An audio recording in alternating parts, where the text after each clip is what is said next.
Hi guys! Wala lang. Reminder lang ni sa imuha na basig wala na kay gawas-gawas imong balay na ako'y nakaila na tiguang gahapon ba. Dili mi kaila, like marag ni chika ra siya sa ako nya gikan siya brain surgery good ana. Tapos buhi siya gyapon. Tapos ana siya mato daw siya sa balay siyang anak kay mag-water the plants siya. Ana good na life kanang continue living. Tapos ang ko wala oy timely kay ang reminder ako Lord para sa ako magyud ni og I think kailangan po din yun eh. Kailangan ninyo mo go out mo siya tingon. You have to go out, you have to be happy. And now akong gi-follow lang to na kuan advice and look at my view.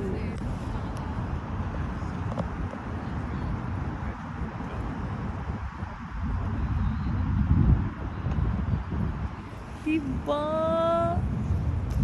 And ako lang sa park guys. And it's so nice na dagan ng tao nagbaktas-baktas. Ano good. So it's your sign.